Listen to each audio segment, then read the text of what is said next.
Welcome to another conversation in practical theology. This is Sayyiddah Zaidi, and I'm joined with Eric Stoddart. And we were wondering what theme we would be exploring today. And Eric, you suggested gardening.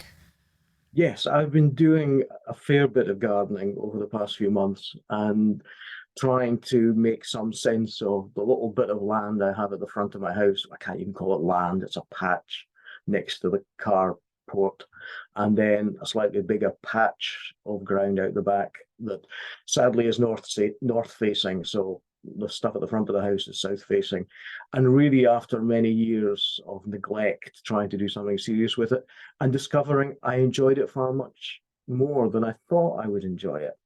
It's hard work and I'm not used to physical labor. So I sometimes, after gardening, I'm paying a sort of physical price for it, but that's worth it. And it got me thinking about just how important gardens are in the Judeo-Christian tradition. And I was wondering for us to talk about how gardens might be important in your tradition, because I'm thinking not about agriculture. I'm not thinking about allotments and things. I'm thinking more about gardening for non-edible purposes, for looking at and viewing and enjoying. And there's an argument that maybe the Genesis story and myth about the Garden of Eden, was it a formal garden? Well, formal gardens didn't exist in the sense that we know them. But my history is not that great. I know a little bit, tiny little bit about the garden history in the UK with Stirling Castle, for example, has on the sunny south side of the castle rock, there's a garden there that could go back to the 1400s, and the landscaped gardens and all that was involved in reshaping the landscape in England with people like Capability Brown in the 18th century. So I have a tiny little bit of awareness of the history there. I don't know about the Middle East gardens back in whenever the Babylonian exile for the Jews and all of that. But there was the myths of the hanging gardens of Babylon and all of that sort of thing. So it's about the joy that we get from gardens, the effort that goes into it, the dealing with the technicalities and how seriously you take it, and the fertilizing the soil and getting rid of weeds and all that. There are endless metaphors that can arise from that get ever more ridiculous as they stretch out. But gardens really seem to be quite important in the Judeo-Christian tradition as spaces of exploring what it means to be human in different ways. And I wonder how, in your tradition, gardens have a role to play. I love that, and thank you for bringing this topic, because I think it just even listening to you speaking made me feel a little bit lighter. So I suppose the Quran is full of references to gardens, and we view heaven or Jannah as a garden, I think, in a similar way that you've described, I suppose. And it's the concept of paradise being a garden is something that is kind of scattered all the way through Islamic tradition. And actually, if we look at kind of green spaces, I mean, they are quite a luxury in the Middle East. And when we look at places, because as soon as you started speaking, my mind immediately went to the Alhambra in Granada and the kind of landscape and the garden around that palace. But then also we've got some really interesting kind of Islamic green spaces or gardens in the UK. And a couple that I just want to draw attention to is there's the Aga Khan Centre in London has got a wonderful garden attached to it, and it's right in the middle of King's Cross, so it's in an urban context. So that's one thing. And then the other one that's coming to my mind is the green spaces or the kind of gardens around the new Cambridge Mosque, and that in and of itself is a kind of ecological building, so it's very much done with the environment in mind. And I suppose to answer the question directly, for Muslims, gardens and gardening helps to develop that relationship with nature.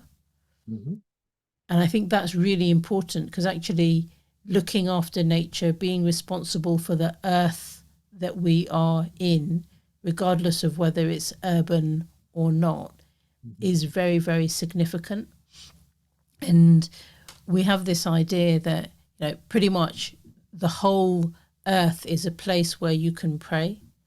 So I could take my prayer mat out and pray in my garden, pray in a park, even pray on the concrete of the street, because Mm-hmm. every place on earth should be a place for prayer in some respects.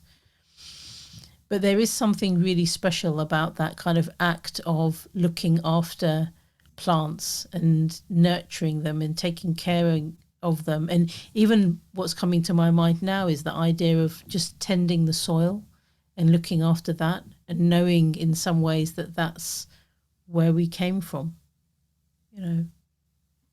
Yeah, I'm thinking of the crocuses and tulip bulbs and daffodil bulbs that I pulled out of the ground last year and put away in the shed. And I'm spotting even just today that they're the beginning of shoots. I'm going to have to get them into the ground. And there's a discipline there that I hadn't ever thought of, because I've never really been a gardener. I've had gardens, but never really done much with them. But I can't leave it too late. There are activities I have to do if those bulbs are going to be there as I would like them to be at a particular time next year, and don't get frosted and get deep in the ground far enough. And all these technicalities have started to fascinate me in a way that I just used to think you dig a hole and shove something in and see what happens. I've got much more picky about, I want it to be this way and that way. And that's therapeutic.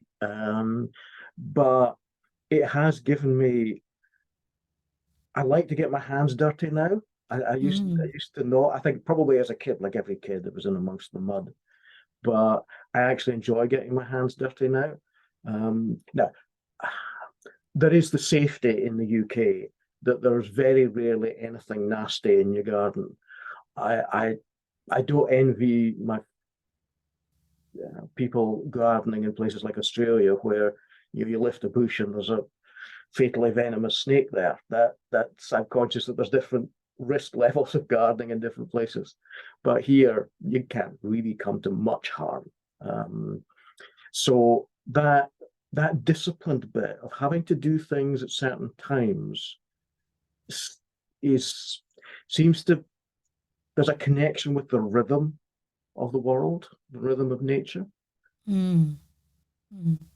And what you're describing to me kind of takes me to the rhythm and the rituals of prayer, Mm-hmm. Mm-hmm. And the connection that we have with that. I'm curious about when you're doing your gardening and you're kind of like feeling the earth on your hands, and putting the little seedlings in, and doing the weeding. What are you thinking? Thinking about my knees mostly.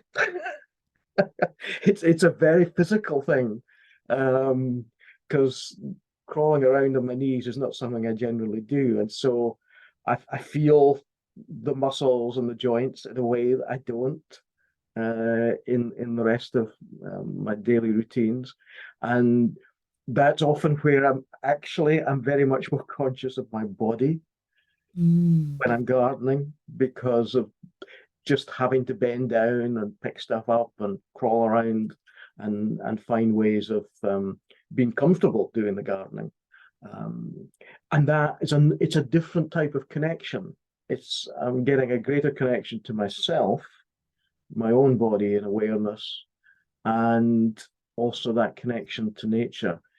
But I think what you're talking about, the rhythm aspect, is so crucial for our faith traditions And I wonder just how much that's been influenced by the traveling of the sun, light, darkness, seasons where that's appropriate, and all of that. It's there's something rhythmic about our faith traditions that maybe gets accentuated if you're doing gardening. Mm, mm. Isn't it, I mean, there's a couple of places where that's taking me to, and the first one is even, how are the five prayers in Islam structured in the day? Because that's very much done around, at what time does the sun rise and when does it set?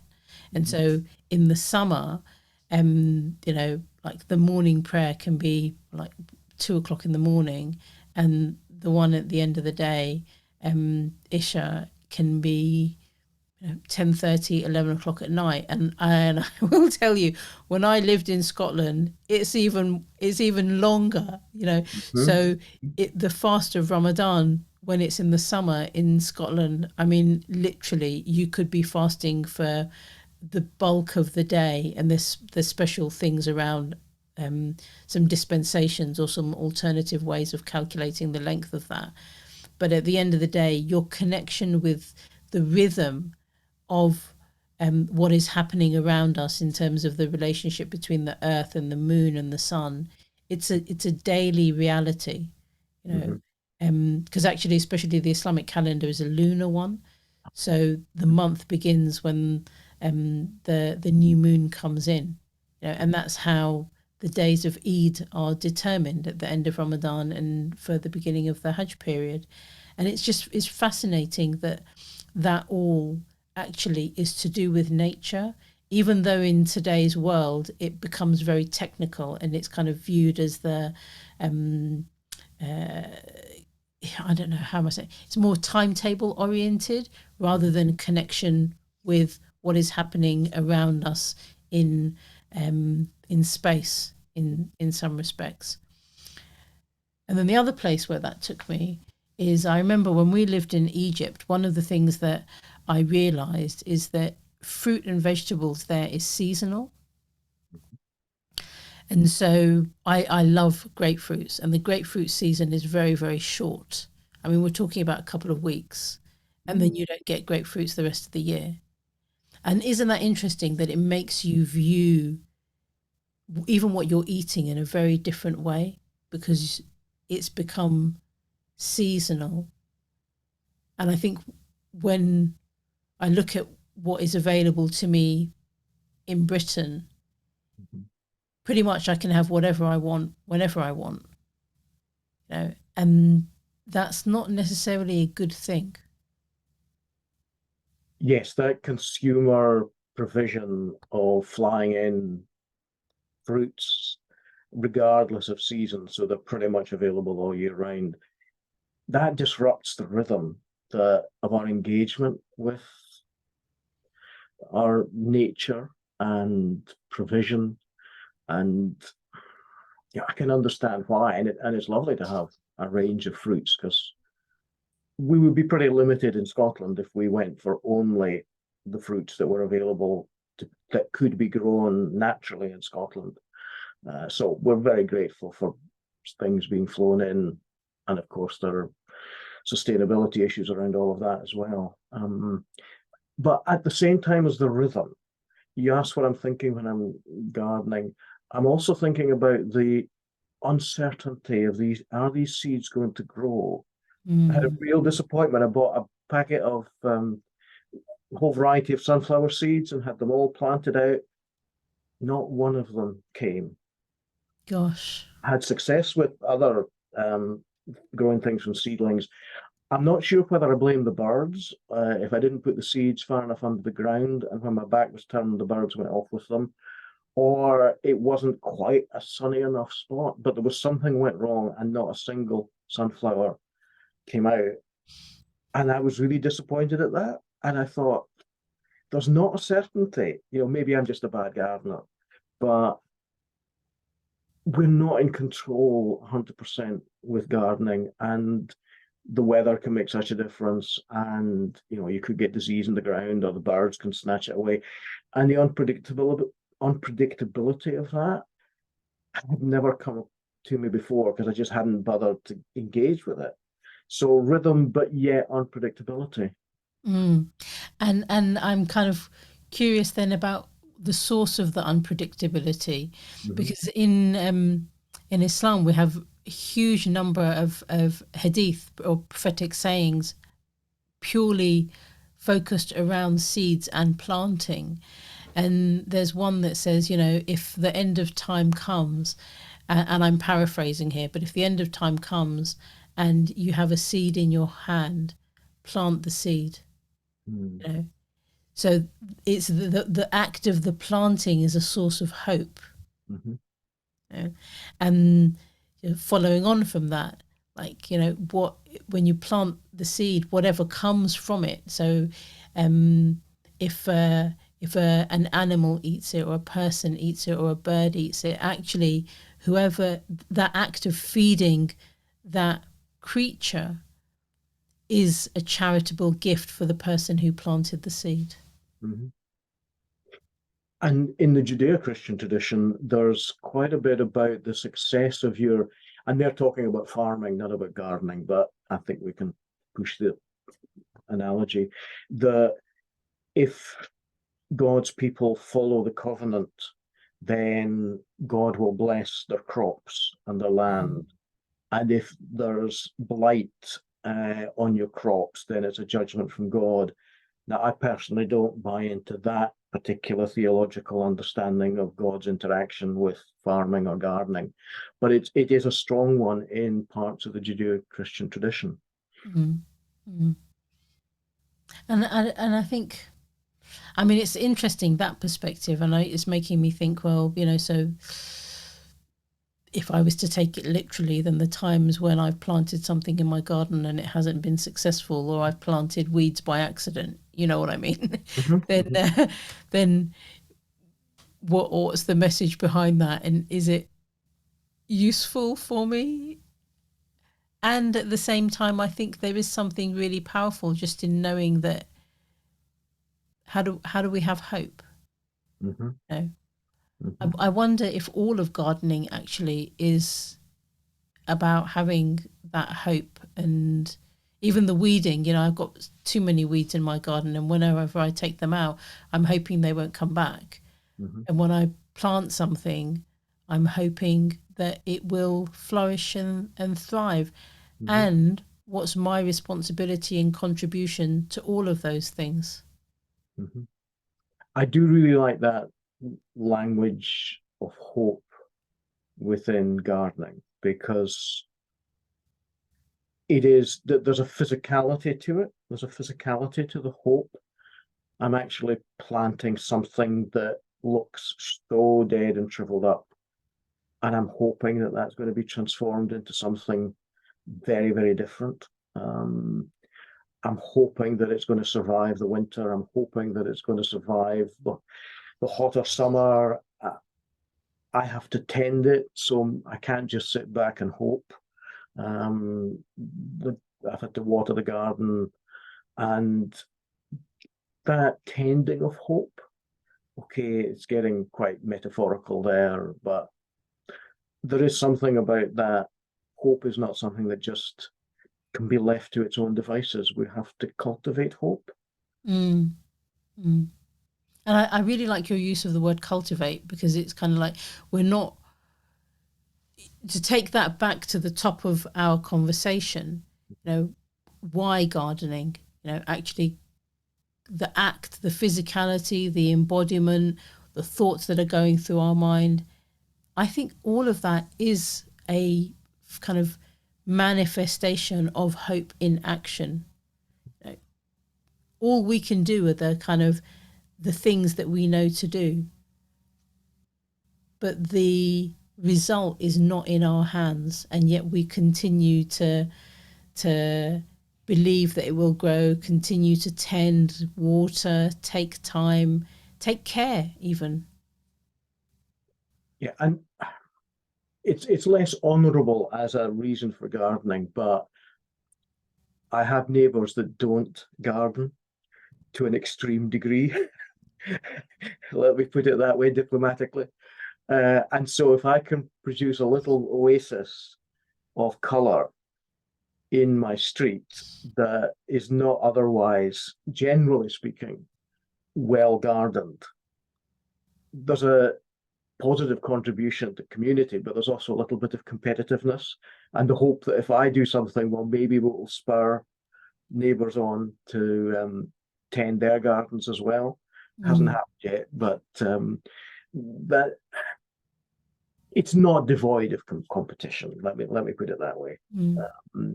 But that hoping when surrounded by other people's weeds. Again, I don't want to get overly metaphorical in all of this, but it is when you see untended ground and then you try and do something that tends the ground, which is more natural. It's perhaps in many eyes more pretty to look at if it's tended and gardened, but which is actually more natural? I'm beginning, even as I'm talking, to think maybe there's a logic for untended gardens. I mean, I suppose that question for me is prompting. So, what happens if we don't tend to ourselves? You know, and is that the right thing to do? Because I you know, regardless of what your faith is or whether you have a faith or not, people still take care of themselves. You know, there's a sense of pride isn't the right word, but I think it kind of gives the essence of what I'm trying to say, in that we take care of our own beings because we know what that represents. And if we don't have that element of care, and in that I'm talking about physical and emotional and spiritual and, you know, all of the other types of care that might exist, then it makes it harder for us to be in this world. And so untended gardens, I mean, my garden is not the best in the world, and right now it's full of weeds because I haven't done anything for the last couple of months. That, looking at it when I look out of my kitchen window, actually does impact my sense of well-being. You know, if it was the way that I would like it to be, I would feel better, right? And even in the act of tidying it up and plant, it makes me feel really good. It makes me feel grateful, and I think, you know, emotionally I feel better, spiritually I feel more connected. So yes, we can, and abandon is how I feel about what I've done to my garden. I can abandon it, but that doesn't, it feels heavy to me when I do that.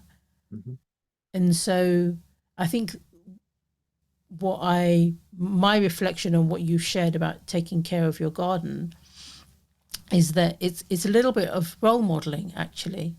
You know, you're inspiring others, even they may not see it like that or be aware of that, to even just think about the space that is there in front of them and what's the potential that is available. And I think that that's perhaps one of the reasons for why you do it. There's something about trying to contribute a little bit of beauty to an urban environment. And there's lots of natural woodland not far from my house, so I'm not going to compete with that. But just producing a little bit of beauty in the midst of concrete and paving stones and everything seems to be important. Do I articulate it as an act of hope?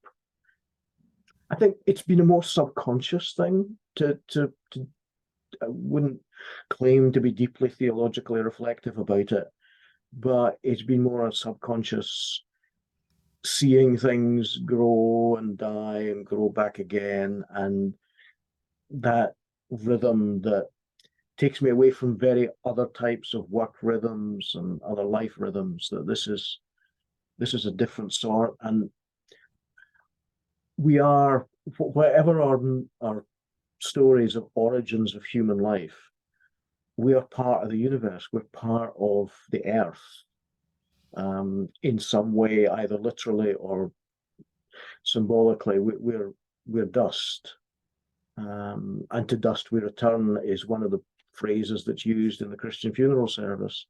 And there's something about that. This is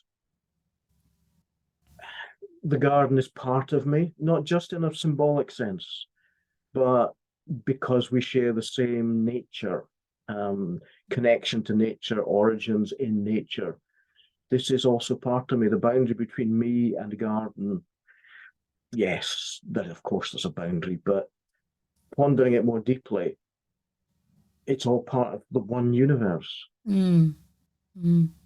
I completely agree, and I think, you know, the idea that we came from the earth and we return to the earth is one that is very present in Islam, and actually, whenever I feel the soil in my hand, it's a real reminder, you know, like you know, at some point in the past, Mm-hmm. we were something very similar to this, Mm-hmm. and that can be.